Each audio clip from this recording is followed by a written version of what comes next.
One of the most important things you do as a business is listen to feedback, especially in the early stages. But it's important to understand what feedback to ignore and what feedback you should genuinely listen to. When you're looking at a platform or you're looking at your own platform, first of all, you've got a bias towards what you've built because you've built it. A bit like your child can do no wrong. And it's the same when you build something. You look at it, typically you'll have rose-tinted glasses, right? Which is fine, and we all do it. But actually, when you've got customers using your products, in this case, say Rupert SaaS, it's actually quite positive because they'll see things that you don't see because you're potentially at this point not on it all the time, although I am, but again, they've got a different perspective. They're actually using the tool day to day, so they're seeing things that I'm not, which is actually really positive. You can then get that feedback, look at it and go, okay, well, are we hearing that feedback more than once? If we are, do we need to actually deploy this feature and get it built? And a good example of this is over the last few weeks, we've had a couple of clients reach out and say, are we able to change manually the categories the comment sits in? So let's say Rupert has categorized a comment as a customer service question, but actually my client goes, actually Rupert, we think this is a sales opportunity. Now they want to move that from the CS category to the sales op category, which makes total sense. And I agree. That's a really good example, and actually a real life example of customers seeing something going, can we amend that? And mine going as the owner of said platform going, yeah, like that. Because obviously a lot of the categorization is based on, be really honest, my opinion. Because I'm the one that's built it, put in the filters. So there's bias towards what my opinion is, which actually shouldn't really be the case. It should be user or owner of that particular account. So actually it should be down to you. You can have many users giving you loads of feedback every day, and one of them just hits and goes, yeah, that's a really good idea actually. And in this case, it's something we will be moving forward with. As always, when you look at adding new features to SaaS platforms, it's just a matter of when, because you'll typically have a timeline of all the features that you want coming up, and you have to prioritize which ones you feel are going to add the most value for either retention or new business. Hello, yes, hello.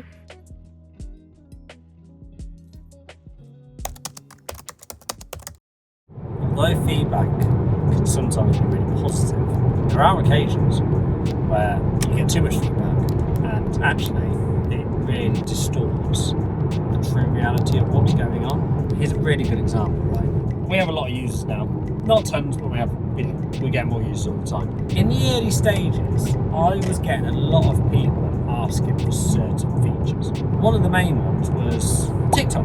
We started with Meta, so we was going on Facebook, and I had a lot of people going, James, I'll definitely buy this if you've got TikTok. And I'm like, perfect, let's do TikTok. Now those people that were going to buy never bloody bought. You've got to sort of take what people say with a bit of a pinch of salt, and is it right for what you're trying to do? Adding TikTok was always going to be a natural progression, so it's not like I went out my way to do it because so many people were like, oh, we need TikTok. But when I look back and I look at all the people that are like, oh, James, 100%, get TikTok, we will be a customer. They're not still, even though we have TikTok and now we have YouTube. So it's really interesting that that's the distortion sometimes between what you think will happen when you listen to everyone and the reality of when you then go and do it. And even just like general things like someone the other day said, oh, the tone of voice isn't bang on because they've only just started using it. And it will get better. Some of the stuff they want is just so outlandish. I had one last week, someone went, oh, can you not schedule from here? No, we're not a social scheduling tool. Oh, you should look at doing that. I don't want to be a scheduling tool. I want to be a community management tool. So yeah, don't always believe what you hear. And sometimes too many cooks can absolutely spoil the broth.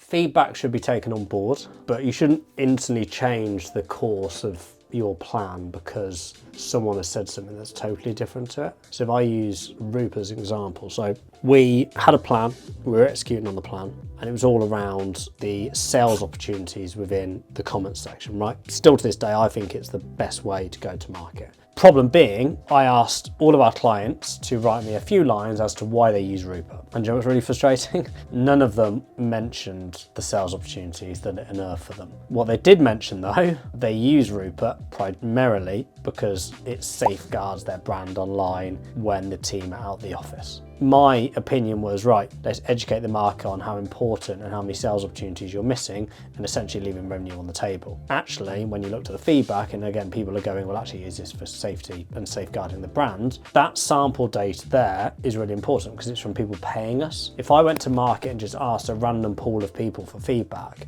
it would potentially dilute our vision when it comes to go to market. But the fact that people who were paying us and were advocates of our brand was telling us that this is why they're using it, we had to change and we had to adapt. So taking feedback is great, but make sure it's from the right people. Asking your mum and dad for some feedback on your art class project is nonsense, right? They're not going to give you any decent feedback apart from, oh, it's great, Michael. If you ask a bloke in the street, say, look at my art, he'd probably go, well, shit. Right? You know what I mean? So making sure that you're getting feedback from the right people and making sure that once you get that feedback, okay, it might not change your roadmap instantly. Do we need to adapt and tweak and maybe take a bit of a sidestep? Because actually it's really valuable and something that you wouldn't see, because when you're in it day to day, you miss so much. And actually having the outside feedback, whether it be clients, which is sort of hierarchy 1, then you've got partners hierarchy 2, and then, you know, prospects 3, and then just everyone else, really make sure that you're getting the right feedback from the right people.